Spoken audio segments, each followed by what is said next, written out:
Baik, Assalamualaikum warahmatullahi wabarakatuh. Selamat sore, salam sejahtera bagi kita semua. Perkenalkan, saya Raisa, selaku moderator acara sore hari ini terkait materi Kode Etik Profesi Advokat yang akan dipimpin oleh narasumber kita yakni Ibu Dr. Titik Suharti SH.M. Hum.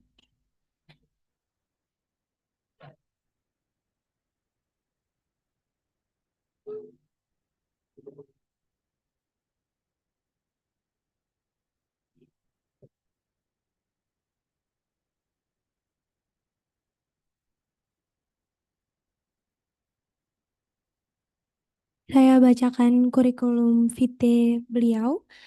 Jadi Ibu Dr. Titik Suharti SH.M. Hum ini bertempat tinggal dan tanggal lahirnya di Surabaya 14 September 1966.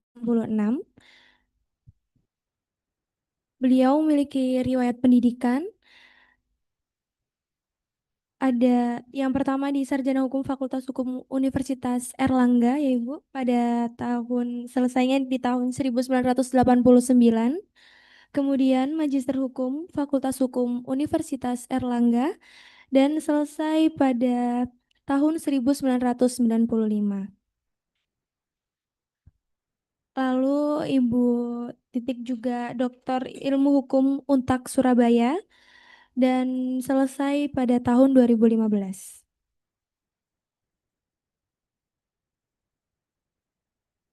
Beliau sekarang menjadi dosen tetap Fakultas Hukum Universitas Wijaya Kusuma Surabaya.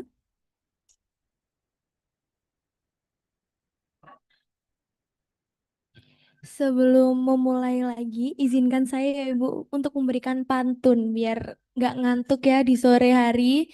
Pasti udah capek ini bapak-bapaknya di sini.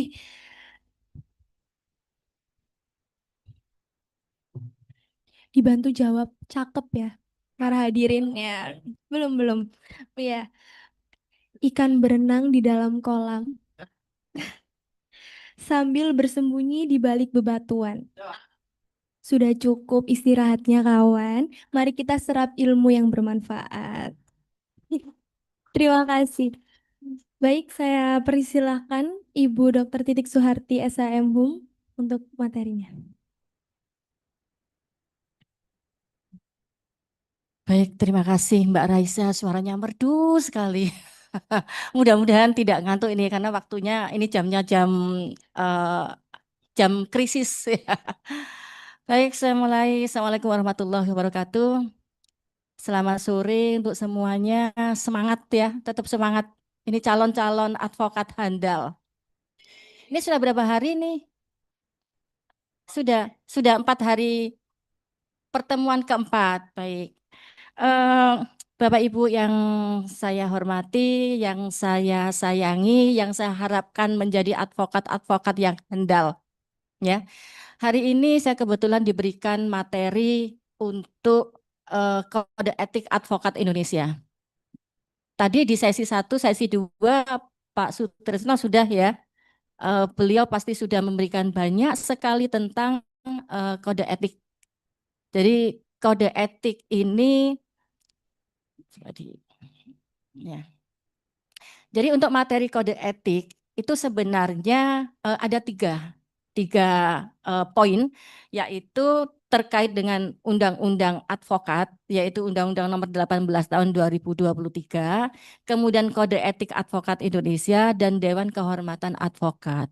Nah ini kan biasanya kalau apa yang diberikan di materi PKPA itu kan nanti arahnya ujung-ujungnya kan untuk ujian advokat ya.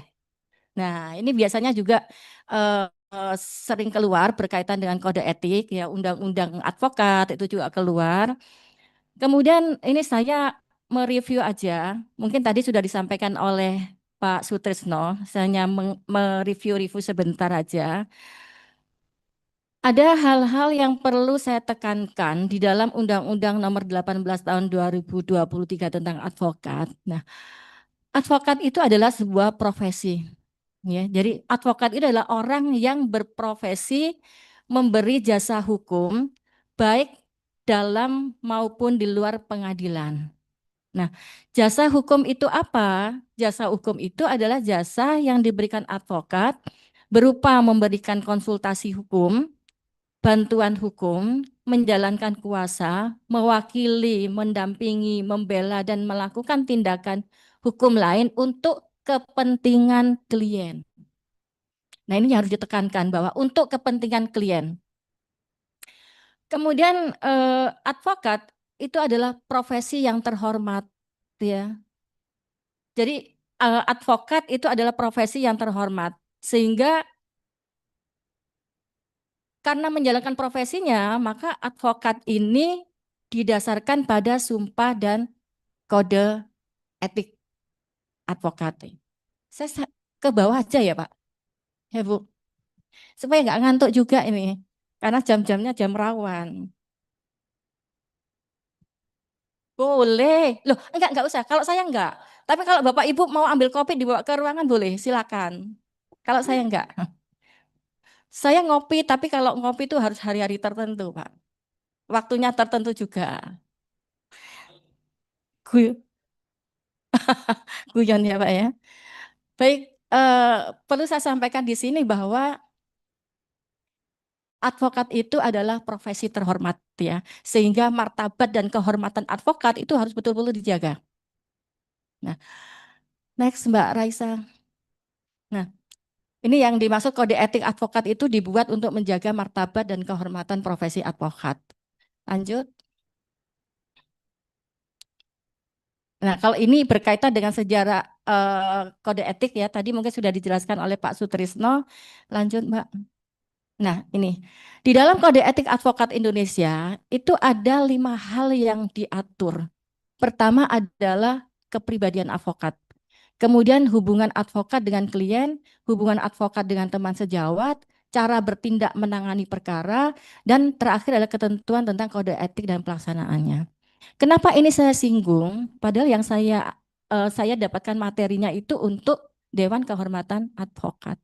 Nah, Dewan Kehormatan Advokat itu dibentuk untuk memeriksa dan mengadili advokat yang melanggar kode etik. Apa saja yang dilanggar? Itu ada 5 hal di dalam kode etik advokat. Pertama, kepribadian advokat. Nah, kepribadian advokat, kode etik itu kan dibuat untuk menjaga martabat dan kehormatan advokat. Betul ya? Jadi profesi advokat itu adalah profesi yang terhormat. Sehingga ada kode etik yang mengatur tentang kita ini harus bersikap bagaimana. Kita ini harus berperilaku bagaimana. Itu semua diatur di dalam kode etik. Nah, kepribadian advokat ini yang harus ditumbuhkan pada diri kita sebagai seorang advokat. Saya juga advokat ya. Saya advokat dengan NIA tahun 2016. Kebetulan saya juga anggota Dewan Kehormatan. Ya. Nah, kepribadian advokat, jadi seorang advokat itu harus menumbuhkan kepribadian personal etik di dalam dirinya sendiri. Ada 9 yang dirinci di dalam kode etik, yaitu dapat menolak tidak sesuai dengan keahlian dan seterusnya sampai dengan eh, bersikap sopan dan wajib mempertahankan hak dan martabat advokat. Ya. Ini semua harus ada di dalam diri kita sebagai seorang advokat. Yang utama itu yang nomor 2. Apa yang nomor 2 itu? Tidak mata duitan, ya. Tidak semata-mata untuk tujuan materi, tetapi kepentingan yang kita perhatikan itu adalah kepentingan klien. Oke, next Mbak Raisa. Nah, ini hubungan advokat dengan klien. Ada beberapa hal yang diatur tentang hubungan advokat dengan klien. Nah, ini yang biasanya menimbulkan pelanggaran-pelanggaran etik. Ya, ini yang biasa menimbulkan pelanggaran-pelanggaran etik. Ada dirinci di dalam kode etik advokat. Ini tadi sudah dijelaskan oleh Pak Sutrisno. Nah, belum. Oh, hak dan kewajiban. Baik. Eh, ini hubungan advokat dan klien diatur di dalam kode etik. Nah, pelanggaran etik yang dilakukan oleh seorang advokat ketika berhubungan dengan klien itu sudah dirinci di dalam kode etik. Di antaranya di sini ada advokat harus mengutamakan penyelesaian dengan jalan damai untuk kasus-kasus perdata. Dirinci, sudah dirinci itu. Kasus perdata itu diutamakan penyelesaian jalan damai, bukan kasus pidana. Ya. Kemudian advokat tidak dibenarkan memberikan keterangan yang dapat menyesatkan klien mengenai perkara yang sedang diurus. Jadi harus jujur pada klien.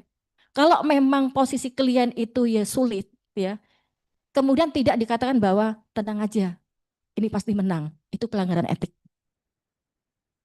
Ya, oke. Kemudian advokat tidak dibenarkan menjamin kepada kliennya bahwa perkara yang ditangannya akan menang. Nah ini yang kadang-kadang advokat itu kan didesak sama klien.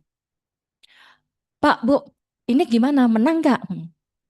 Ketika kita menjawab insya Allah menang, itu sudah pelanggaran etik. Apalagi kalau sudah dijawab di dalam WA, ya itu jadi bukti ada pelanggaran etik. Oke. Kemudian dalam menentukan honorarium ini kenapa? Eh, Artinya begini, kita tidak boleh kalau tadi kan insya Allah menang, ya kita tidak boleh menjanjikan menang. Saya akan upayakan, ya saya akan insya Allah saya akan upayakan. Tapi tidak menang, ya tidak menjanjikan menang. Jangan ditambahi, insya Allah saya upayakan menang. Nah, itu, ya.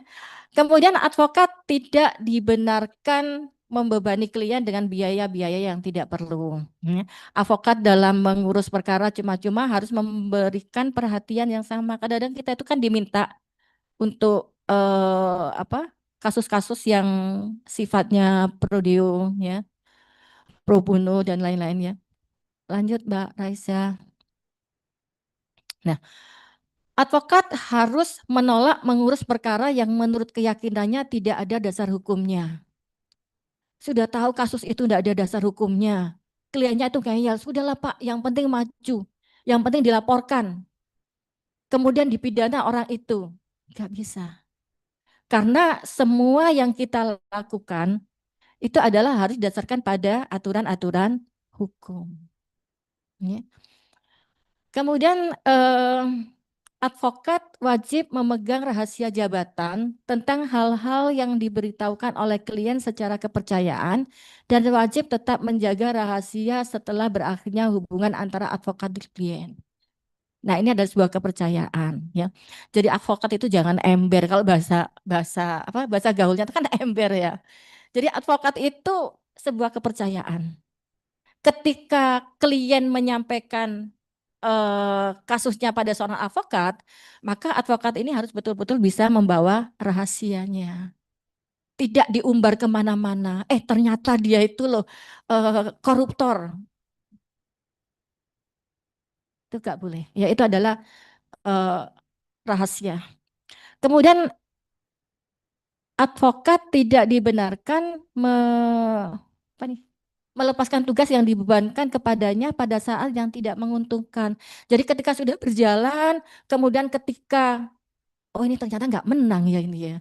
Saya nanti nggak bisa dapat fee dan lain-lain gitu. Akhirnya mundur, saya ikut boleh. Ya. Kita ingat pada personal etik yang ada pada seorang advokat.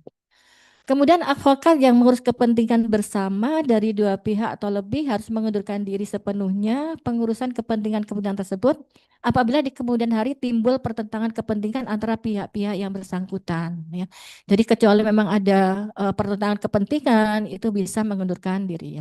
Hak retensi advokat terhadap klien itu diakui sepanjang tidak akan menimbulkan kerugian kepentingan klien. Jadi kalau klien belum dibayar itu dia punya hak untuk menahan dokumen, ya, sampai honornya dibayar. Jangan sudah dibayar semua, dokumennya ditahan. Itu pelanggaran etik juga. Nah, ada juga hubungan advokat dengan teman sejawat. ini juga diatur oleh kode etik ya. Jadi ada beberapa yang kita ada toleransi dengan teman sejawat advokat. Oke, lanjut Mbak Raisa. Ini juga hubungan advokat dengan teman sejawat. Lanjut. Ya, ini cara bertindak menangani perkara. Jadi ada tata cara, ada etika ketika kita bertindak untuk menangani suatu perkara. Ya, misalnya begini, surat-surat yang dikirim oleh advokat kepada teman sejawatnya dalam suatu perkara dapat ditunjukkan kepada hakim apabila dianggap perlu, kecuali surat-surat yang bersangkutan dibuat dengan membubuhkan catatan sans prejudice. Jadi sans prejudice itu artinya tanpa prasangka. Ya, jadi kalau misalkan antar advokat ini bertemu, kemudian menawarkan beberapa penyelesaian, ya.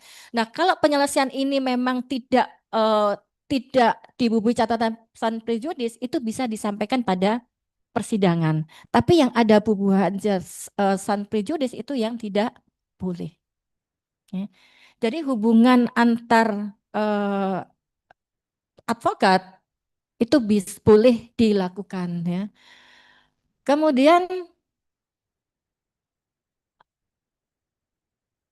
nah, dalam perkara perdata yang sedang berjalan, advokat hanya dapat menghubungi hakim apabila bersama-sama dengan advokat pihak lawan dan apabila ia menyampaikan surat termasuk surat yang bersifat ad inform madu, maka hendaknya seketika itu tembusan dari surat tersebut wajib diserahkan atau dikirim pula kepada advokat yang lambat. Ya.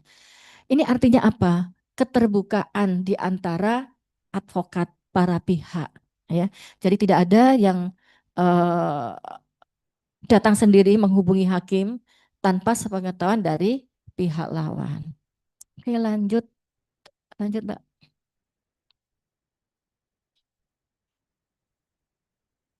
Nah, apabila advokat mengetahui bahwa seseorang telah menunjuk advokat mengenai suatu perkara tertentu, maka hubungan dengan orang itu mengenai perkara tertentu tersebut hanya boleh dilakukan melalui advokat tersebut. Jadi kalau ada pergantian advokat, itu maka eh, apa yang dilakukan oleh advokat yang lama itu harus sepengetahuan dengan advokat yang baru. Itu adalah etika menangani perkara dan ini nanti ada semua di dalam kode etik. Oke, lanjut, Mbak. Nah, ini kode etik itu adalah peraturan tentang kode etik dan ketentuan tentang Dewan Kehormatan bagi mereka yang menjalankan profesi advokat.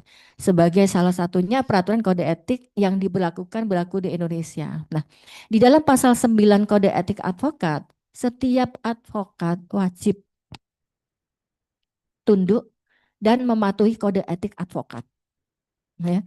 Kemudian pengawasan atas pelaksanaan kode etik advokat ini dilakukan oleh Dewan Kehormatan. Ya. Jadi ini Bapak Ibu kan sebentar lagi ada ujian advokat kan? Ada ujian advokat, lulus, kemudian pengambilan sumpah dan sudahlah profesi itu ada di tangan kita. Kita sudah menjadi seorang advokat dan Bapak Ibu akan dibebani dengan kewajiban tunduk pada kode etik. Karena advokat itu adalah profesi yang terhormat. Ya. Jadi martabat dan kehormatan advokat itu betul-betul harus dijaga. Nah, oke lanjut Mbak. Nah ini sekarang materi Dewan Kehormatan Advokat. Ini yang materi sebenarnya yang diberikan kepada saya. Ya. Kalau tadi untuk substansinya itu saya hanya ingin mereview saja apa yang sebenarnya sudah disampaikan oleh Pak Sutrisno. Oke. Eh, berkaitan dengan Dewan Kehormatan Advokat itu ada beberapa nanti materi yang akan saya jelaskan di sini. Kemudian lanjut Mbak. Nah, berkaitan dengan ketentuan umum. Dewan Kehormatan menurut Undang-Undang Advokat, kemudian menurut Kode Etik Advokat, yaitu lembaga atau badan yang dibentuk oleh organisasi profesi advokat yang berfungsi dan berkewenangan mengawasi pelaksanaan kode etik advokat sebagaimana semestinya oleh advokat dan berhak menerima dan memeriksa pengaduan terhadap seorang advokat yang dianggap melanggar kode etik. Jadi Dewan Kehormatan ini dibentuk oleh organisasi advokat, ya, dibentuk oleh organisasi advokat untuk memeriksa, menerima laporan tentang pelanggaran etik yang dilakukan oleh advokat. Ya. Jadi pelanggaran etik yang dilakukan oleh advokat untuk memeriksa dan mengadili terkait dengan adanya pelanggaran kode etik. Ya. Kemudian kewenangan Dewan Kehormatan Organisasi Advokat itu meliputi memeriksa dan mengadili perkara pelanggaran kode etik yang dilakukan oleh advokat. Jadi kalau yang dilakukan oleh selain advokat itu tidak bisa, ya. Jadi yang dilaporkan ke Dewan Kehormatan Advokat itu adalah advokat yang melanggar kode etik. Kemudian pemeriksaan dapat dilakukan melalui dua tingkat, yaitu Dewan Kehormatan Cabang atau daerah untuk tingkat pertama dan Dewan Kehormatan Pusat untuk tingkat terakhir. Ya. Jadi ada dua tingkat untuk apa pelanggaran kode etik oleh advokat. Di tingkat pertama itu di Dewan Kehormatan tingkat cabang atau daerah, ya. Sedangkan tingkat terakhir itu ada di Dewan Kehormatan Pusat. Mudah-mudahan kalau Bapak Ibu jadi advokat nggak usah berurusan dengan Dewan Kehormatan ya. Kenapa? Ya, nggak usah urusan dengan Dewan Kehormatan.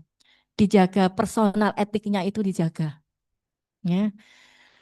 Kemudian eh, dalam melakukan penindakan terhadap advokat dengan jenis tindakan itu bisa teguran lisan, bisa teguran tertulis, bisa pemberhentian sementara dari profesinya selama 3 sampai 12 bulan atau pemberhentian tetap dari profesinya sesuai dengan kode etik advokat, ya.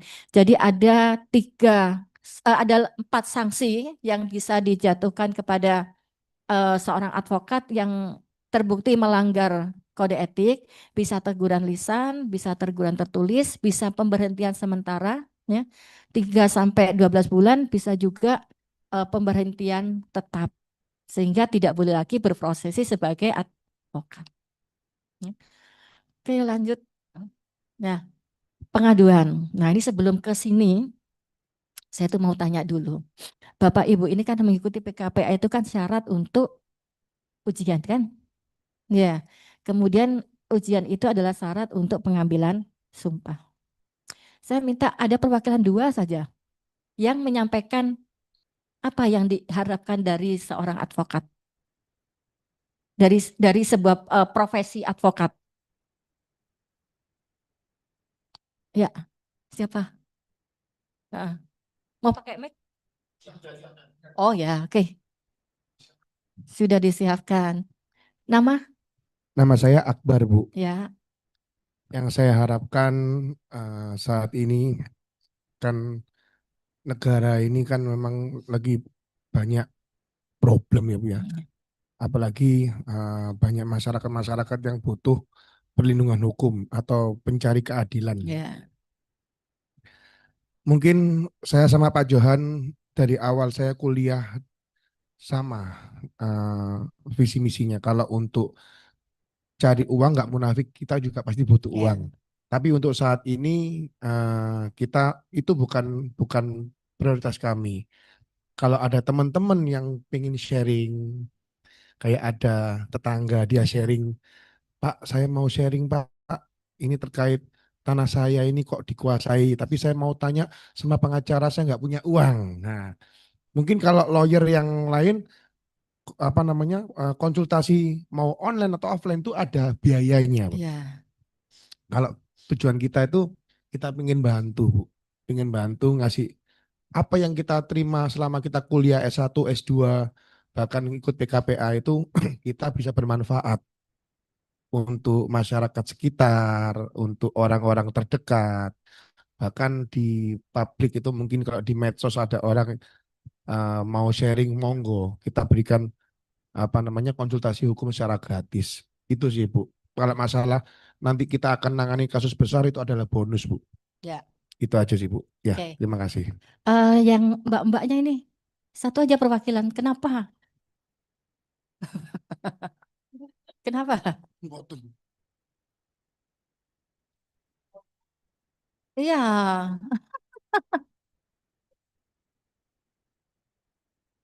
Ah, ini kan mau jadi advokat handal.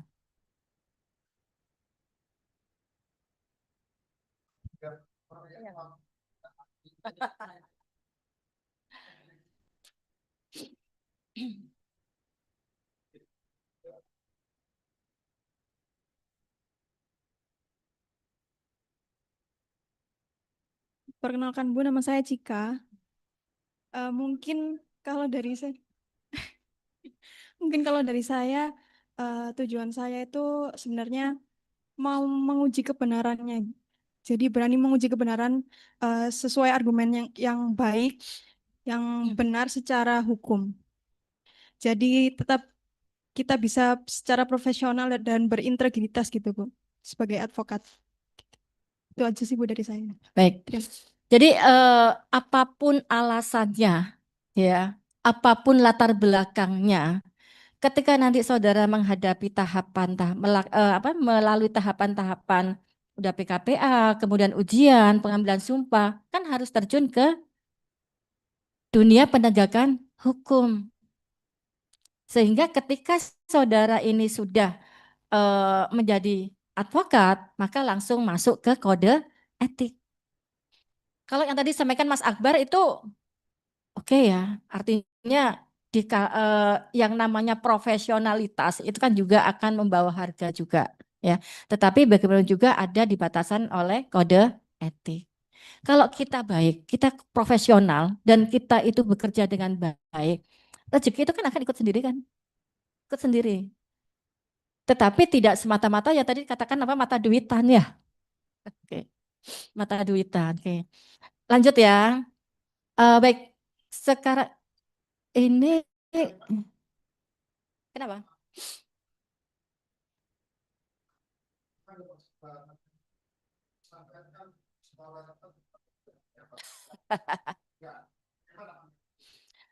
Kita itu kan punya lahan yang luas. Ya, lahan yang luas itu artinya begini. Eh, Ketika kita datang atau ada orang datang ke kita sebagai seorang advokat dan ternyata dia itu betul-betul butuh bantuan hukum tetapi tidak punya uang, kita tolak enggak? Enggak. Tapi ketika ada seorang yang dia cukup berada, minta bantuan hukum secara profesional, kita tolak enggak? Ya, kita tolak enggak? Enggak, kita terima dengan angka. Artinya semua itu kan sudah ada jalan. Tinggal kita bagaimana memilihnya. Nah, ketika kita memilih untuk menjawab iya atau tidak, kita kembali lagi pada kode etik. Enak loh profesi itu. Kita enggak berjalan-jalan sendiri di belantara yang kita tidak tahu arah. Tapi ada kode etik yang mengatur kita. Kode etik. Kode etik. Kita menolak mereka yang datang minta bantuan hukum dan tidak punya uang, itu adalah pelanggaran kode etik.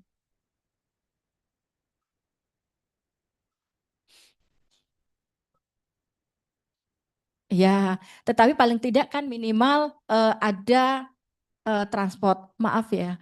Kalau memang misalkan betul-betul, saya rasa kalau dia betul-betul nggak punya apa-apa, mereka nggak akan datang di law firm. Mereka akan datang di BPH. Iya, ya. Jadi masyarakat itu akan paham dan apa yang akan kita putuskan dari profesi kita itu kembali lagi pada kode etik. Bagaimana dengan klien, bagaimana dengan teman sejawat, dan lain-lain itu semua diatur di dalam kode etik. Jadi profesi itu enak, profesi dokter, profesi notaris, semua profesi itu enak. Ada yang ngatur kode etik. Jadi kita berjalan itu ada di dalam frame-nya kode etik. Jadi nanti kalau pas nganggur-nganggur gitu ya, kalau sudah jadi advokat atau kalau mau menjelang ujian lah, itu dibuka kode etik advokat. Jadi apa sih yang diatur dalam kode etik? Apa yang kita nggak boleh lakukan? Itu semua ada di dalam kode etik. Oke, saya lanjut. Pengaduan dapat diajukan oleh pihak-pihak yang berkepentingan dan merasa dirugikan. Siapa yang bisa mengajukan advokat ketika terjadi pelanggaran kode etik? Itu ada klien, ya. Kemudian ada teman sejawat advokat. Kemudian ada pejabat pemerintah, ada Komwas. Komwas ini komisi pengawas ya. Kemudian ada anggota masyarakat. Jadi kalau ada anggota masyarakat mengetahui seorang advokat itu perilakunya, sikapnya sudah tidak menunjukkan etika yang baik, itu dia bisa melaporkan. Ada pelanggaran kode etik. Ya. Kemudian Dewan Pimpinan Pusat, cabang atau daerah, dan organisasi profesi di mana teradu menjadi advokat, menjadi anggota, itu juga bisa mengadukan advokatnya sebagai pelanggaran kode etik. Jadi kalau nanti ada anggota advokat, misalnya anggota Peradi, ya, kemudian dia melakukan pelanggaran kode etik, di situ ada kepentingan umum yang dilanggar, maka organisasi itu bisa mengajukan atau mengadukan advokat tersebut ke Dewan Kehormatan. Kemudian selain untuk kepentingan organisasi, Dewan Pimpinan Pusat atau Dewan Pimpinan Cabang Daerah dapat juga bertindak sebagai pengadu dalam hal yang menyangkut kepentingan hukum dan kepentingan umum yang dipersamakan untuk itu. Ya. Kemudian pengaduan yang dapat diajukan hanyalah yang mengenai pelanggaran terhadap kode etik advokat. Nah, kembali lagi ke kode etik advokat. Oke, lanjut Mbak. Nah, tata cara pengaduan. Pengaduan terhadap advokat sebagai teradu yang dianggap melanggar kode etik advokat harus disampaikan secara tertulis disertai dengan alasan-alasannya kepada Dewan Kehormatan Cabang atau daerah atau kepada Dewan Pimpinan Cabang daerah atau Dewan Pimpinan Pusat di mana teradu menjadi anggota. Jadi kalau advokatnya itu dia termasuk anggota organisasi advokat di Surabaya, maka dia diadukannya di Dewan Kehormatan Surabaya. Jadi tempat di mana advokat tersebut menjadi anggota. Jadi ada kasus ya, ada kasus dia itu seorang advokat ada di kantornya di Jakarta. Ya, kantornya di Jakarta. Tetapi secara keanggotaan dia ada di luar Jakarta. Berarti dia diadukan di mana untuk pelanggaran etiknya? Di luar Jakarta, tempat di mana dia menjadi anggota advokat, organisasi advokat. Sehingga karena kantornya itu ada di Jakarta, misalkan ada di Jakarta, kliennya kan juga daerah Jakarta. Nah, ketika terjadi pelanggaran etik dilaporkan oleh kliennya, maka klien dan advokat ini harus bolak-balik ke luar Jakarta. Keluar Jakarta karena memang advokat ini menjadi anggota dari organisasi advokat di luar Jakarta. Kemudian bila mana di suatu tempat tidak ada cabang organisasi, pengaduan disampaikan kepada Dewan Kehormatan Cabang atau daerah terdekat atau Dewan Pimpinan Pusat. Jadi kalau misalkan dia itu Dewan Kehormatan daerah itu kan tidak ada di setiap kota. Ya, tidak ada di setiap kota. Yang ada itu paling di Surabaya, kemudian ada beberapa di luar Surabaya, tapi ada di kota-kota kecil itu nggak ada Dewan Kehormatan. Tapi ketika anggota itu misalkan di Sidoarjo itu kan tidak ada anggota Dewan Kehormatan Daerah, yang ada kan di Surabaya. Kalau misalkan dia menjadi anggota organisasi advokat di Sidoarjo, maka lapornya adalah pengaduannya di Surabaya, yaitu tempat Dewan Kehormatan terdekat. Kemudian,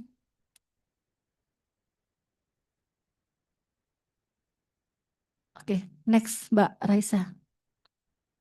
Nah, pemeriksaan itu ada dua. Pemeriksaan pertama itu ada di tingkat cabang atau daerah. Pemeriksaan terakhir ada di tingkat pusat. Ya.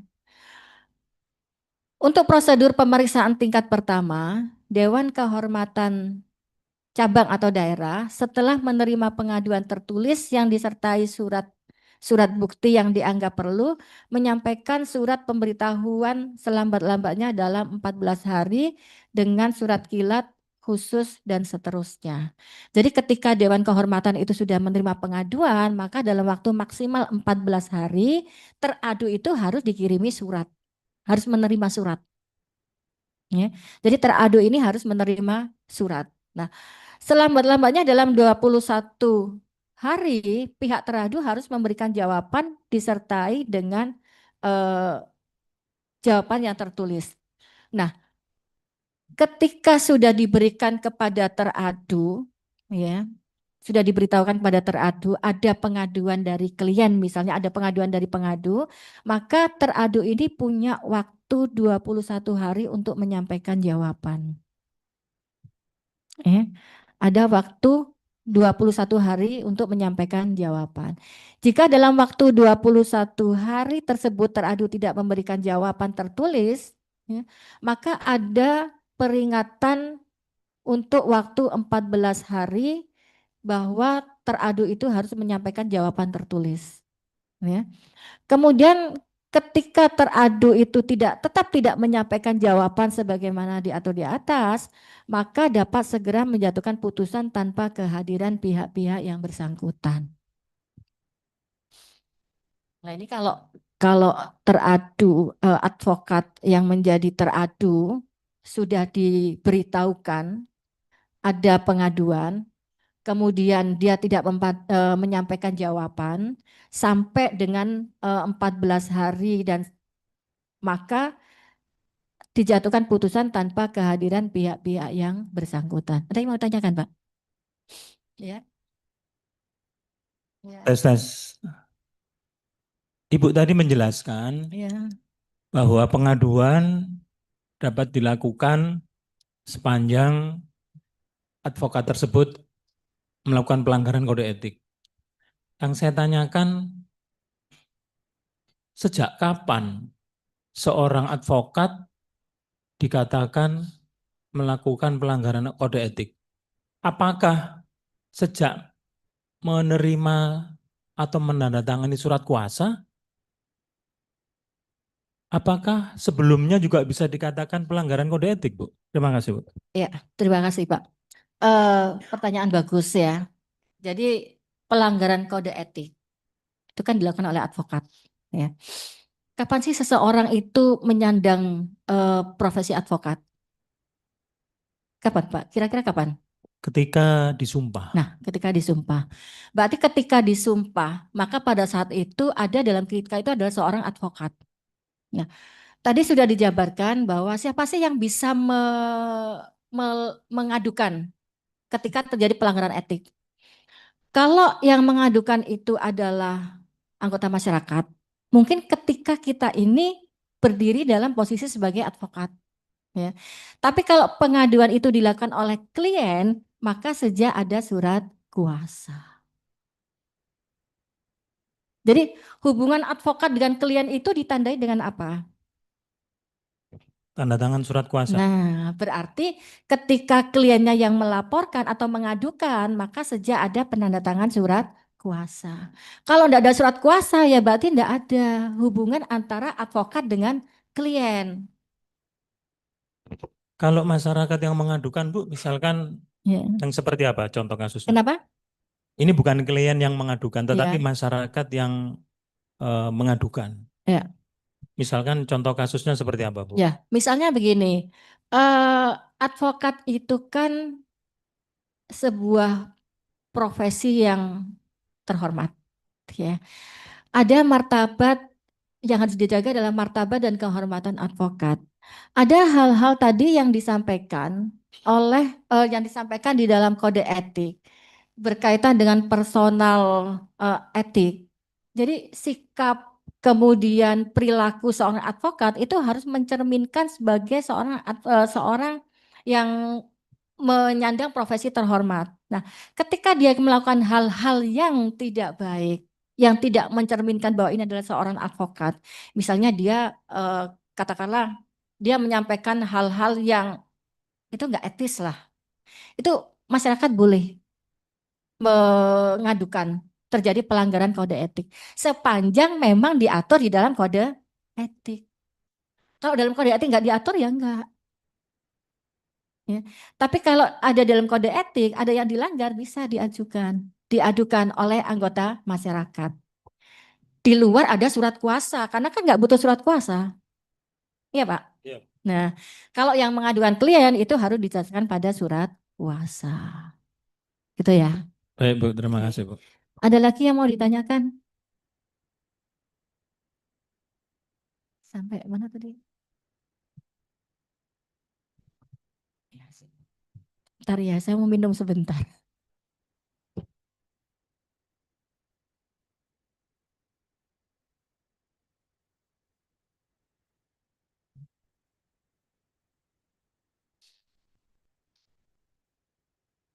Saya itu kalau ngomong agak lama, terus nggak ada kesempatan untuk minum, itu maaf ya Pak. Biasanya kalau sudah usia-usia begitu kan agak keserk ya. Ya, memang jadi harus harus minum, berhenti, nggak ada sungkan-sungkannya. Kalau saya mau butuh minum ya minum. Jadi Bapak Ibu kalau mau ya minum aja enggak apa-apa. Kalau mau bikin kopi dibawa ke ruangan enggak apa-apa. Kita nyantai aja. Kita sharing untuk materi PKPA. Oke, lanjut ya. Ini saya mau sapa dulu yang eh, online. Online ada berapa peserta? Ada 17 peserta. Oke, selamat bergabung. Apa yang saya sampaikan tadi bisa dipahami atau mungkin ada pertanyaan dari yang offline, yang online? Ya, di situ ada Wika. Wika itu Mbak Wika atau Mbak Mbak Wika? Oke, Mbak Wika mau ada yang tanyakan? Ya, bisa silakan. Sudah. Eh, yang online ini dari mana saja ini?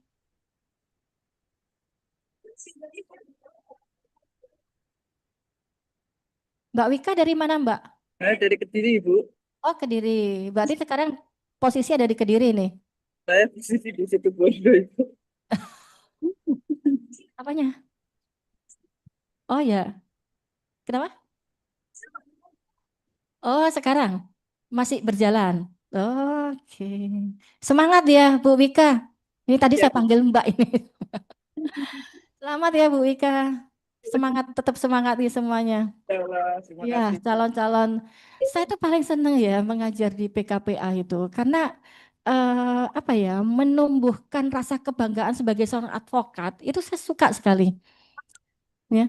Jadi memang harus betul-betul jaga. Jangan dianggap remeh profesi advokat. Ya. Itu bukan profesi pinggiran, enggak. Ya. Bukan profesi apa sih? Bukan profesi alternatif terakhir itu enggak. Jadi saya sangat suka ketika ada fresh graduate yang baru selesai S1, langsung dia punya saya harus profesi. Ya, saya harus profesi. Karena profesi advokat itu bisa dibawa kemana-mana. Mau bekerja di perusahaan swasta, oke bisa. Mau beli ASN pun bisa. Ya, untuk profesi advokat itu. Jadi saya juga bangga sebagai seorang advokat. Ya. Oke, saya lanjut ya, Bapak Ibu yang online juga. Mungkin nanti kalau ada yang mau ditanyakan boleh langsung tanya ke saya. Baik, ya, Ibu. Ya, baik saya lanjutkan.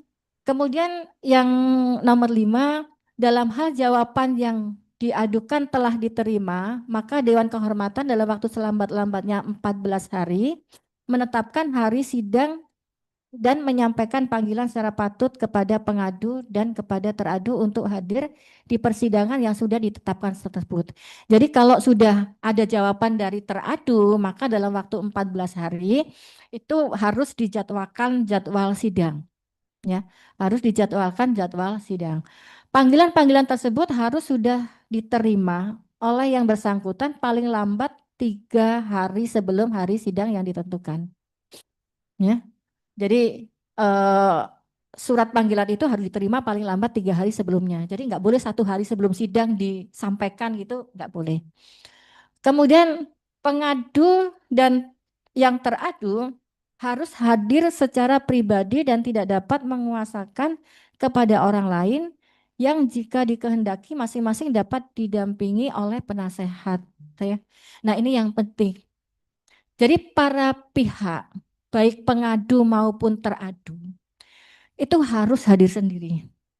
Ya, harus hadir sendiri. Tidak ada yang namanya kuasa itu nggak ada. Harus hadir sendiri. Kalaupun ingin ada yang mendampingi itu boleh. Jadi memang ada beberapa kasus yang pengadu itu kan klien kan, dia didampingi oleh pengacara. Nah, pengacara ini bersifat pasif. Dia nggak boleh ngomong di dalam sidang itu nggak boleh.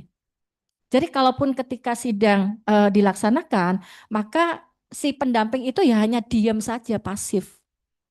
Nggak boleh menyampaikan, nggak boleh ngomong.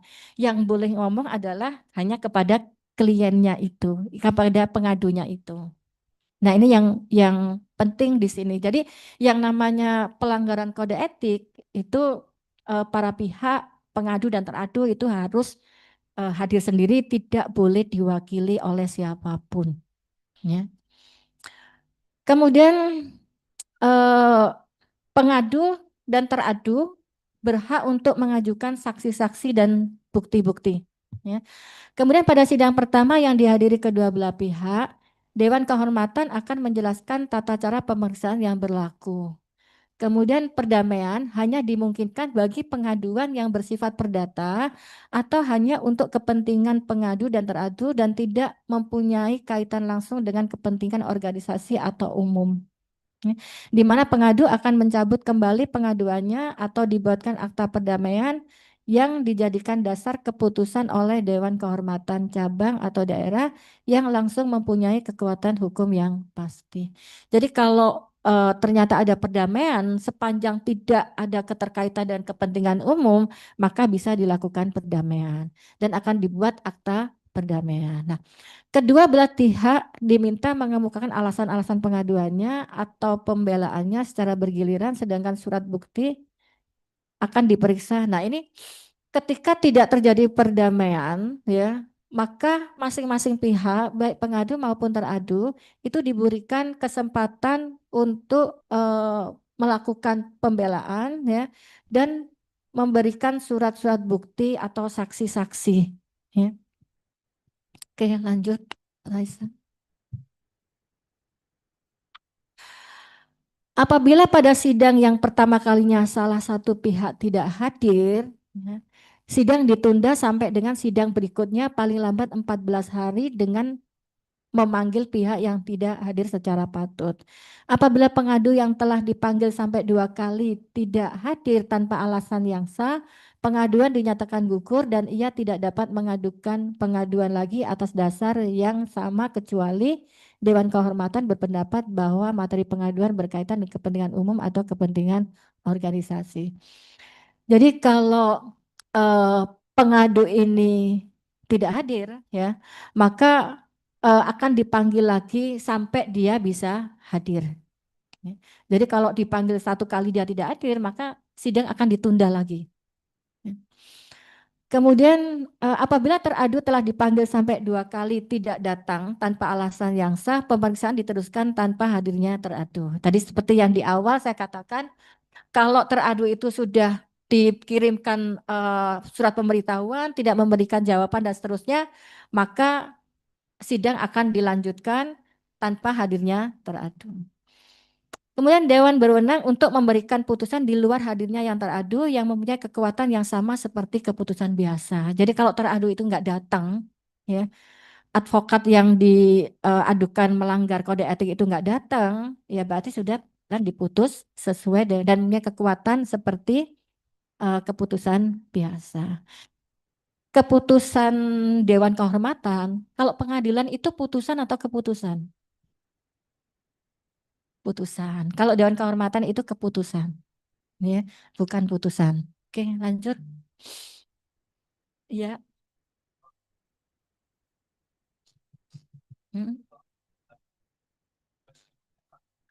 Ya, pengacara yang mendampingi pengadu ya. Ya. Jadi kadang-kadang pengadu dan teradu itu mereka biasa kadang-kadang didampingi oleh pengacara. Jadi pernah ada kasus juga teradunya itu kan advokat.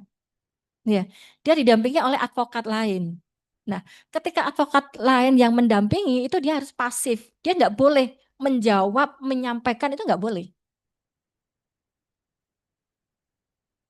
Dia hanya duduk di sampingnya pengadu atau teradu. Jadi kan ada para pihak nih. Ada pengadu, ada teradu, duduk ya. Didampingi oleh masing-masing kuasa hukumnya, misalnya dia punya kuasa hukum. Tapi istilahnya pendamping, bukan kuasa. Jadi didampingi oleh seorang advokat misalkan sama-sama. Ini nggak boleh, menyampaikan nggak boleh. Jadi ketika ada pertanyaan dari hakim majelis itu nggak boleh dia menjawab. Tapi dia bisa membisiki si pengadu atau teradu. Dia memang pasif, dia enggak boleh menyampaikan dalam sidang, itu enggak boleh. Ya. Oke, kemudian masih ada lagi yang mau tanyakan? Iya. Salah satu poin ya, mana pengacara itu harus menolak ketika suatu perkara tersebut tidak boleh berdasar itu terbatas pada konteks pidana atau pidana. Jadi itu selain ini, kalau di hukum itu kan berbeda ada asas dan dengan disebut atau itu tidak proses. Meskipun tidak ada hukum dan laku, maka hakim melihat perkara tetapi pengacara itu adalah itu karena dikuasai dasar hukum. Sementara kan kalau kita bicara hukum, misalkan terjadi dasar hukum kan kita sebagai apa hukum ini, karena itu kan tidak betul menggali dan bagaimana Pertanyaan bagus deh ya. Ini pertanyaan dalam tataran apa? Kita di bangku kuliah ya. Oke. Jadi ada hakim memang sebenarnya tidak boleh menolak perkara yang dihadapkan pada. Nah, ketika itu coba di Mbak Raisa di apa kepribadian advokat tadi ya.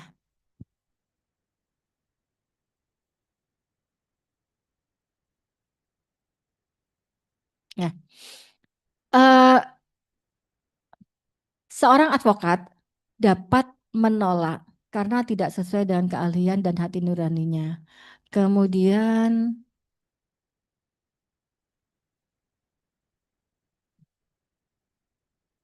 tadi ada di ya di mana? Di slide selanjutnya aja Pak sih Mbak. Oh, yang dihubungkan dengan ini ya. Oh ya, advokat harus menolak mengurus perkara yang menurut keyakinannya tidak ada dasar hukumnya. Ini begini, kalau di dalam kasus perdata misalkan, ya, kasus perdata atau katakanlah perdata, hukum perdata itu kan bersifat privat, ya. Kalau hukum pidana itu kan bersifat publik. Ya, jadi kalau kita melihat pada sifat hukum perdata dan hukum pidana, maka hukum pidana ini bersifat memaksa. Ya, kalau hukum perdata itu bersifat mengatur. Nah, dari dua bidang ini kita bisa membedakan ketika ada permasalahan-permasalahan keperdataan itu kan hubungan antara para pihak. Ya, nah hubungan para pihak ketika ada aturan kita kan bisa menggunakan sebuah perjanjian. Artinya kan tidak ada masalah ketika di dalam keperdataan. Jadi kalau kasusnya kasus perdata yang kita didatangi oleh seorang klien dalam kasusnya perdata, itu kan ada ibaratnya begini. Karena sifatnya mengatur, jadi hukum perdata kan sifatnya mengatur, bisa ditindaklanjuti dengan suatu perjanjian, ya. Dan itu lebih fleksibel. Artinya untuk poin ke-7 itu tidak ada dalam ranah keperdataan, ya. Tapi di dalam ranah hukum pidana, ketika tidak ada aturan yang mengatur, kemudian kita minta, ini misalnya ini kita korban nih, kita ajukan seseorang untuk dilaporkan ke kepolisian. Adakah enggak aturan yang mengatur? Ya. Memang di dalam asas legalitas, ini kita bicara apa? Konteks ya, konteksnya substansi perkuliahan ya. Jadi di dalam asas legalitas itu kan menentukan bahwa suatu perbuatan itu bisa menjadi perbuatan pidana kalau diatur oleh suatu undang-undang. Ya. Kemudian ketika kita melakukan suatu pelaporan ke kantor polisi, tentu juga harus diberikan ada minimal 2 alat bukti. Ya kan ada 2 alat bukti itu Pak. Nah, kalau hal itu semua ada, berarti kan kepolisian bisa menerima. Ya. Kemudian ketika tidak ada dasar hukumnya, kita tidak bisa menyampaikan ini perbuatan pidana apa, mereka pasti juga tidak akan bisa menerima. Kalau tetap diterima, kemudian ternyata tidak ada dasar hukumnya, SP3 ada pra-peradilan. Ya. Tapi kalau untuk kasus keperdataan nggak ada itu, nggak ada yang namanya kita menolak, karena sifat dari keperdataan itu kan mengatur, kemudian bisa ditindaklanjuti dengan sebuah perjanjian atau ikatan di antara dua pihak, antara para pihak, gitu ya. Jadi kan bertahap itu untuk sampai pada proses di persidangan pengadilan itu kan ada tahapannya nih di kepolisian, kejaksaan. Ya. Kalau polisi nggak mau terima, nanti kalau tetap diterima, dilepas, nggak ada barang bukti nggak ada alat bukti sama sekali, alat buktinya hanya satu, SP3 pra peradilan. Ya, gitu ya. Oke, ada lagi yang mau tanyakan? Ya,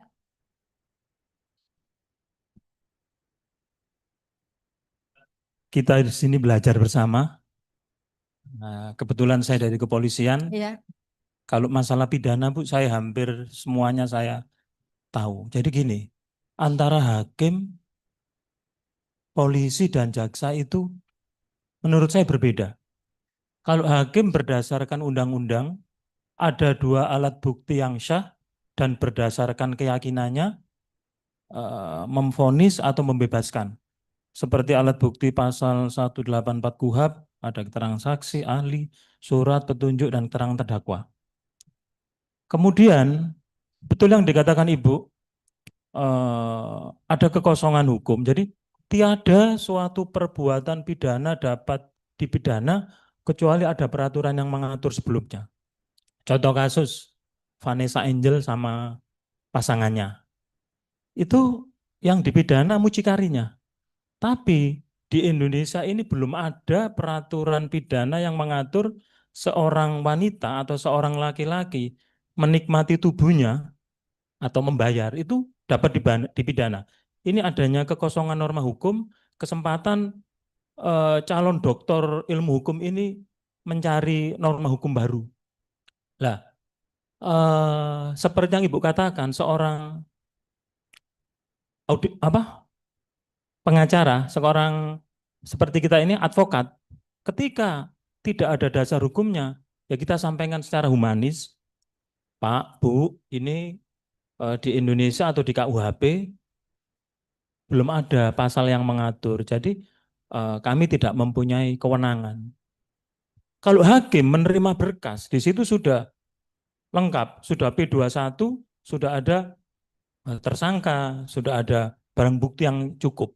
Jadi untuk kita ketahui bersama, yang Ibu sampaikan tadi, kalau memang terjadi kekosongan norma hukum, tidak ada peraturan yang mengatur secara KUHP, Bu, ini Bu ya, saya Bu.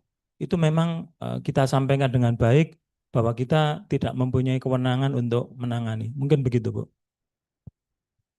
Jadi memang berbeda negara-negara yang bersistem hukumnya civil law seperti Indonesia. Indonesia kan civil law ya. Jadi kalau civil law system itu kan berarti kita didasarkan pada suatu kepastian. Dasarnya adalah undang-undang, adanya peraturan perundang-undangan. Beda negara-negara yang sistemnya common law. Common law itu ketika ada perbuatan tercela di masyarakat, itu bisa menjadi perbuatan pidana. Walaupun tidak diatur di dalam peraturan perundang-undangan. Kalau di Indonesia nggak bisa. Ya, karena kita adalah civil law system. Ya. Jadi makanya yang namanya sidangnya kan berbeda. Common law itu kan selalu ada juri kan. Nah itu yang menyampaikan sebagai wakil masyarakat. Jadi kalau di Indonesia itu walaupun perbuatan itu tercela, dianggap perbuatan yang tidak baik, ya mohon maaf betul, kumpul kebo, ya, itu nggak ada perbuatan, nggak ada aturan pidananya. Padahal itu perbuatan yang tidak baik, itu perbuatan tercela.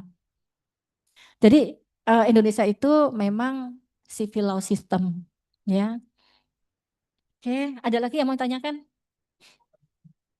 Ada di masyarakat. Kenapa? Perzinahan itu kalau salah satunya terikat perkawinan. Ya. Kalau tidak terikat perkawinan enggak. Gitu Pak, ada pernah kasus Pak,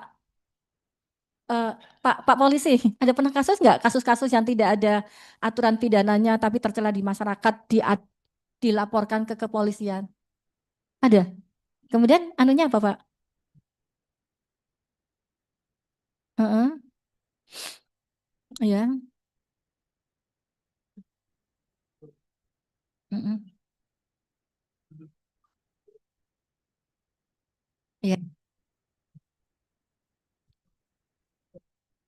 iya. Mm-mm.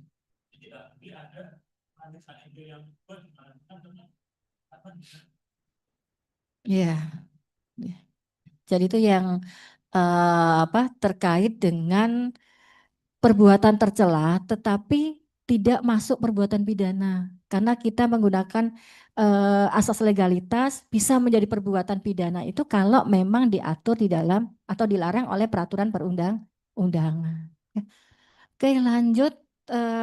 Sekarang berkaitan dengan pengambilan keputusan.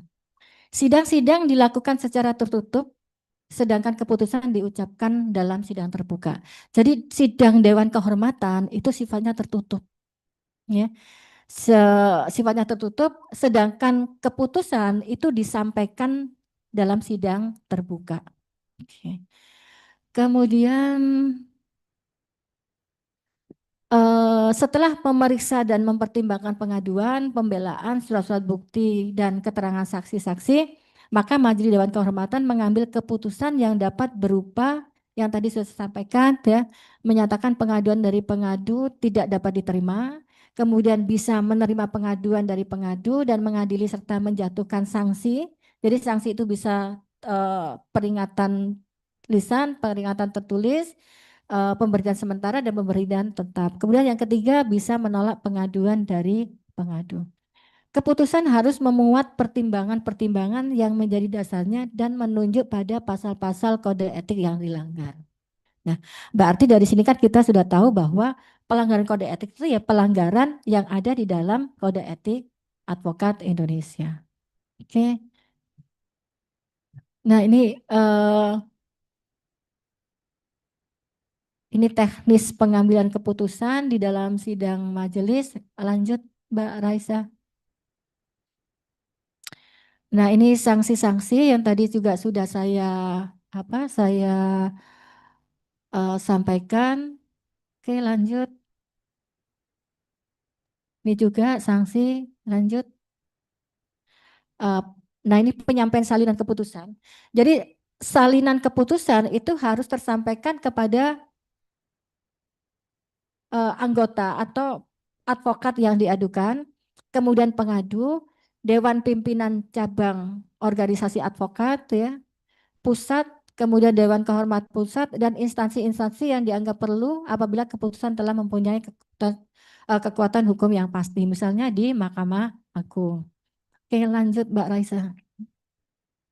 Nah, ini tingkat banding. Jadi kalau dalam pemeriksaan tingkat pertama itu ada yang tidak puas, maka bisa dilakukan banding ke Dewan Kehormatan Pusat. Oke, lanjut Mbak. Sama prinsipnya, sama pemeriksaannya. Oke, lanjut. Oke, lanjut Mbak Raisa. Lanjut. Oke, lanjut. Ini sama juga. Loh, nggak ada tulisannya itu enggak? Hah? Nggak ada. Malah di anu saya ada. Ini adalah sebenarnya ini alur ya. Alur tata cara pemeriksaan perkara pelanggaran Kode Etik Advokat Indonesia di tingkat pertama, ya. Ini ada alur. Alur ini bukan saya yang membuat. Saya itu mau buat model-model kayak begini itu kan sulit. Sehingga saya ambil sumber itu dari Prof. Hufron. Dari Prof. Hufron itu Ketua Dewan Kehormatan Jawa Timur, ya. Cuman tulisannya kok nggak ada ya, Mbak? Ada. Oh, di laptop ada. Oh, ya udah. Ya itu nanti bisa dipelajari, ya. Kemudian lanjut terakhir. Oh, ada keluar. Oh iya. Coba slide terakhir. Ini nanti dibaca sendiri bisa ya. Di slide apa di bagiannya ini. Ya. Oh, itu harus diklik-klik gitu dah. Oh ya. Ini sebenarnya seperti yang tadi saya sampaikan ya. Ini hanya bagannya saja untuk mempermudah mempelajari. Oke, lanjut Mbak.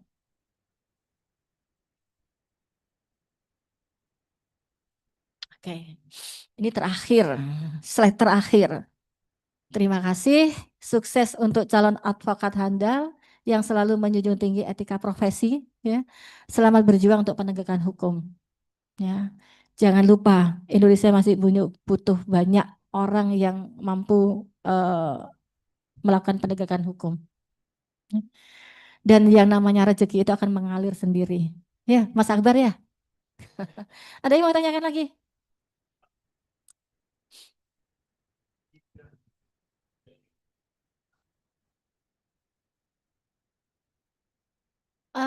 Jadi yang disidang di profesi di Dewan Kehormatan itu kan hanya pelanggaran etik. Tapi kalau pelanggaran pidana tetap ada di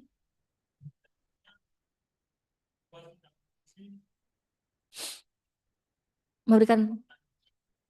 Oh, enggak. Jadi hanya sebatas pada pelanggaran etik. Ketika ada pelanggaran pidana itu sudah menjadi di luar ranahnya pelanggaran etik dan akan menolak.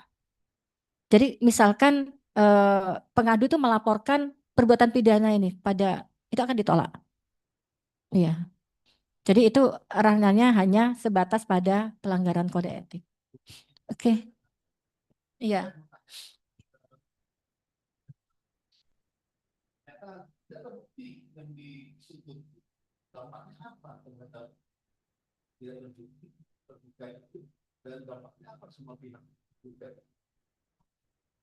Kalau tidak terbukti kan berarti menolak. Jadi menolak pengaduan dari pengadu. Berarti ya tidak ada keputusan pelanggaran kode etik.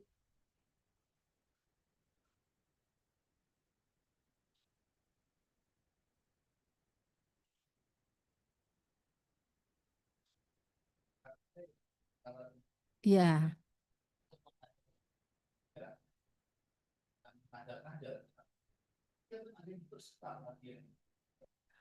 Kalau sudah ada laporan terkait dengan pelanggaran kode etik, itu kan berarti sudah ada masalah di kuasanya itu kan. Berarti kan sudah tidak lanjut. Biasanya tidak lanjut. Dan yang sering terjadi itu begini. Jadi ada klien, dia sudah kuasa dengan advokat A misalkan, kemudian dia tidak puas, kemudian dia ambil advokat B. Nah, setelah dia ambil dengan advokat B, dia laporkanlah si advokat A ini. Itu ada memang kejadian seperti itu. Ya, tapi memang sudah tidak ada dalam kuasa, tapi dia bisa mengajukan pengaduan karena memang dasarnya adalah surat kuasa pada saat dia menjadi kuasa si kliennya itu. Ya, ya. Mm-mm.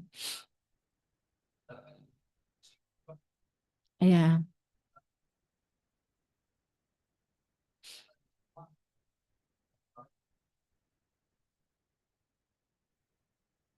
ya, itu nanti akan semua terbukti di sidang. Karena di sidang itu akan ditunjukkan barang-barang bukti. Misalkan bukti chat WA itu juga bisa menjadi barang bukti. Kemudian ada saksi-saksi juga. Jadi akan terungkap di sidang etik.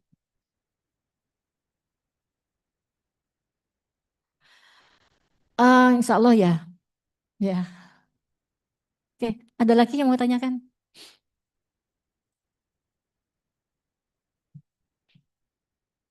Ada? Tanyakan lagi.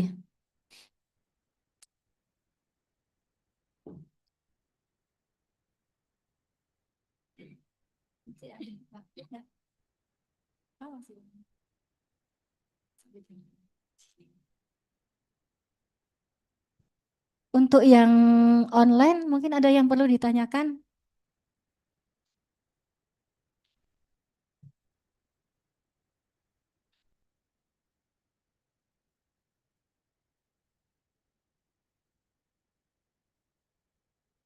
Udah pada ngantuk. Hahaha. Saya kok perhatiannya ke moderator? Ya, saya mau cerita satu kasus saja ya. Ya, saya cerita satu kasus. Tadi kan sudah teori-teorinya itu. Saya mau cerita satu kasus. Jadi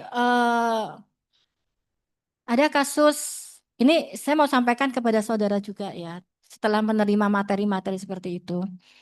Ada satu kasus hubungan klien dan advokat, misalkan antara A kliennya, kemudian sama B advokat, ya. Kemudian si A ini sudah taken surat kuasa. Berarti kan ada hubungan antara klien dengan advokat, antara A dan B. Ya. Kemudian si A ini udah meninggal. Udah meninggal. Ternyata selama proses hubungan antara klien advokat, ini ada perbuatan-perbuatan advokat yang dianggap sebagai melanggar etik. Mengadulah yang di ahli warisnya ini, mengadukan ahli waris dari si A, mengadukan si B ini ke Dewan Kehormatan. Nah, kalau menurut pendapat saudara bagaimana? Oke, siapa yang mau menyampaikan?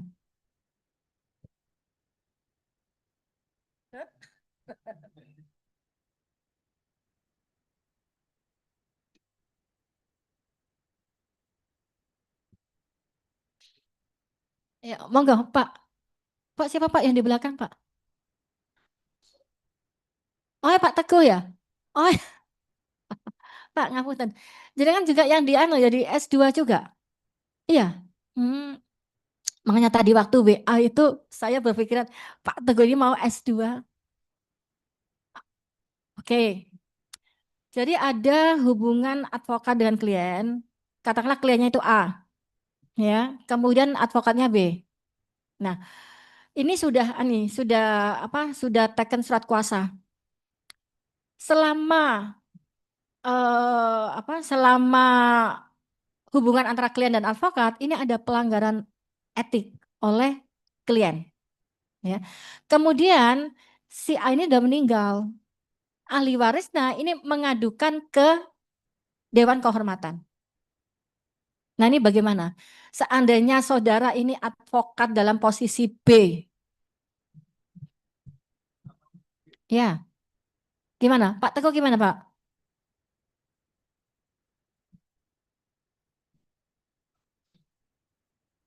Mm, ya,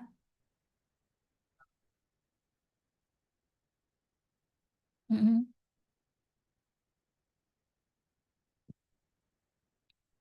ya,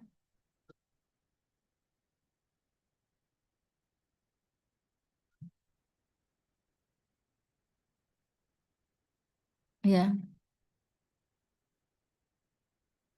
Kesimpulannya bisa. Ya. Ada pendapat lain? Kita kembali kepada kode etik. Ya, mm,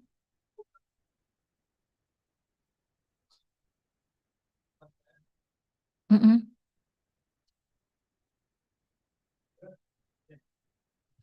mm.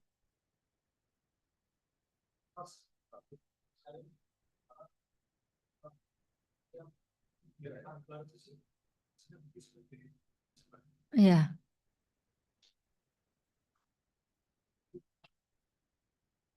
oke. Ada lagi? Ya.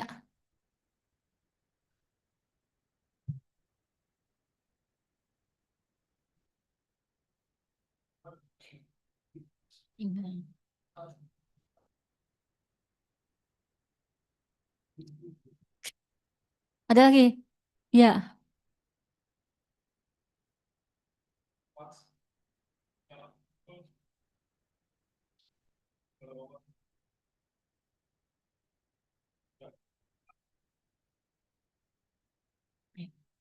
Jadi jawabannya tidak bisa. Kenapa tidak bisa? Karena yang namanya pelanggaran etik itu terjadi antara klien dan advokat itu terjadi atas dasar surat kuasa. Jadi ketika ahli waris, surat kuasa itu kan bukan ahli waris kan? Tidak mengenal ahli waris kan? Ada nggak surat kuasa, misalkan kuasa A dan B, kemudian diwariskan? Nggak ada. Jadi nggak bisa. Itu ada kasus terjadi dan pada waktu itu memang dia menyampaikan bahwa karena dia adalah ahli warisnya, ingin meneruskan itu tidak bisa. Jadi ditolak, pengaduannya ditolak. Karena di situ tidak ada hubungan antara klien dan advokat. Jadi tidak ada hubungan antara klien dan advokat. Nah, ketika anggota dia selaku anggota masyarakat, maka sebenarnya poin permasalahannya tidak ada pada hubungan antara klien dengan advokat. Ya, beda konteks. Gitu ya. Ya, benar-benar terjadi. Dan apa? Si ahli waris ini barang buktinya itu sudah sangat lengkap sekali. Sudah sangat lengkap, kemudian saksinya juga dihadirkan, ya. Tapi tetap ditolak karena memang tidak ada hubungan hukum klien dan advokat. Enggak ada. Kecuali kalau keperdataan ya, gugatan penggugat sama tergugat itu masih bisa. Kalau etik nggak bisa.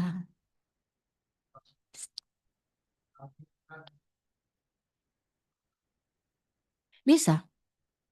Jadi pemberi kuasa itu kan bisa 1, 2 orang, 3 kan. Nah, kalau anaknya itu dimasukkan juga, itu bisa. Berarti kan memang ada hubungan hukum antara klien dan advokat. Tapi ketika nggak ada ya nggak bisa, nggak ada yang namanya ahli waris di dalam surat kuasa itu nggak ada. Harus ada, harus tercantumkan. Ya, harus tercantum. Ya, harus tercantumkan. Ya, kalau nggak ada dalam surat kuasa itu nggak bisa. Nah,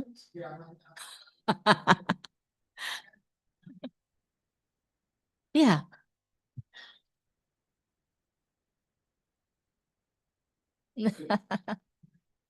Tapi biasanya yang berkepentingan kan. Jadi yang memberi kuasa itu kan yang berkepentingan. Nah, advokat itu, kita tuh belajar hukum. Ini cerita-cerita di luar ya. Kita belajar hukum itu kan bukan 2 tambah 2 sama dengan 4 kan? Ya, kalau 2 tambah 2 kita jawab 5 betul atau salah? Hmm? Yuh, kok bisa jadi? Ya pasti jawabnya salah kan? Salah. Yang betul itu hanya 1 jawaban yaitu 4. Ya, kita belajar hukum itu tidak begitu. Jadi kita belajar hukum itu harus dibalik. 4 itu dari mana? Dari mana 4 itu? Nah, ya teori saya Pak.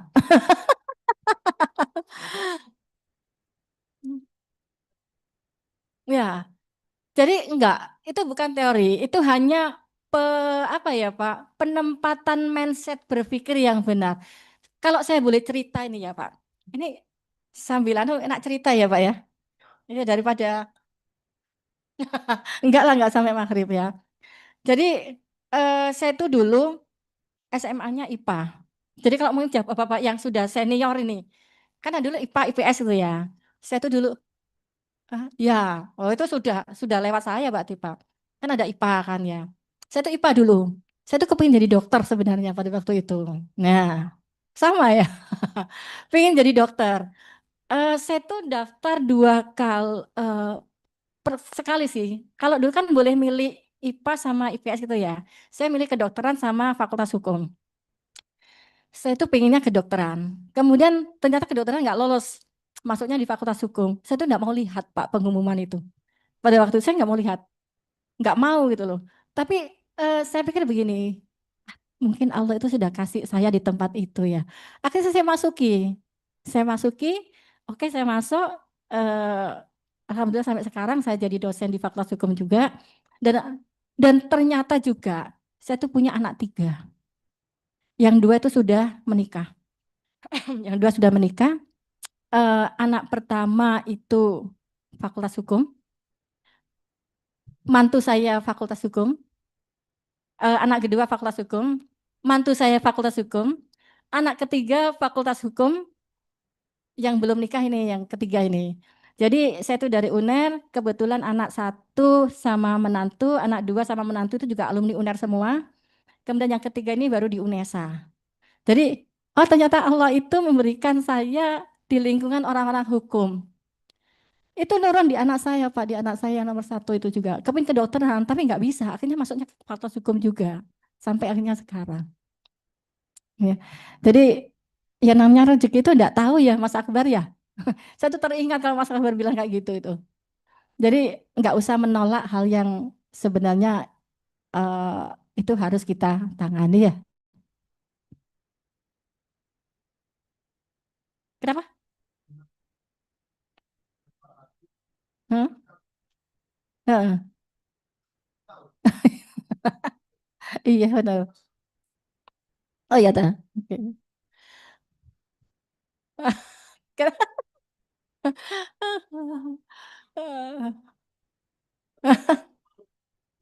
Iya,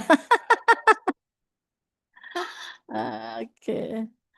Baik, ada lagi yang mau tanyakan? Saya rasa cukup ya. Udah capek ya. Dari pagi jam berapa? Jam 8. Hebat. Oh ya, oke. Baik, terima kasih ya. Mudah-mudahan apa yang kita diskusikan hari ini itu menjadikan manfaat bagi kita sendiri, bagi keluarga, dan bagi komunitas di mana kita berada. Mudah-mudahan semuanya diberikan kesuksesan dan kalaupun menjadi seorang advokat, advokat yang punya amanah ya, yang handal. Jadi eh, sama tadi sampaikan belajar hukum itu perlu diingat bukan 2 tambah 2 sama dengan 4, tetapi 4 itu dari mana. Ya, baik, terima kasih. Assalamualaikum warahmatullahi wabarakatuh. Oh iya, sebentar.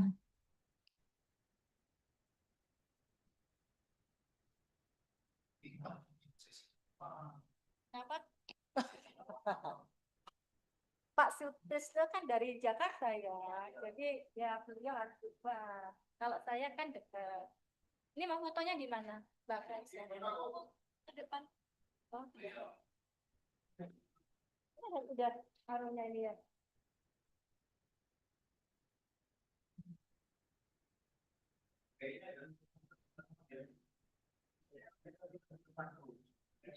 Yang perempuan di depan kita di belakang. Biasanya kita di bawah terus. Soalnya bapak-bapak semua yang ada. Harapan di dalam itu bagaikan penuh.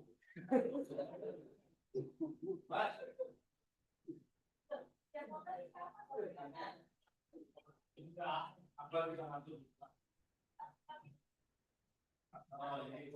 Kita lari, kita bisa ke tempat khusus.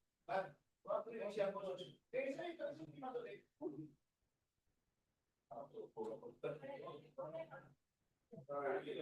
Kita di sini bang, di sini udah disiapin kita kan di bawah ini dan tahu tinggi.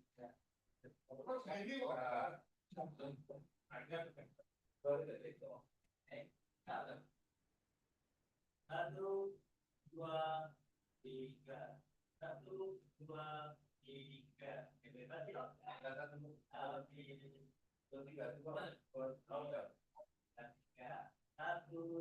dua, tiga, satu, dua,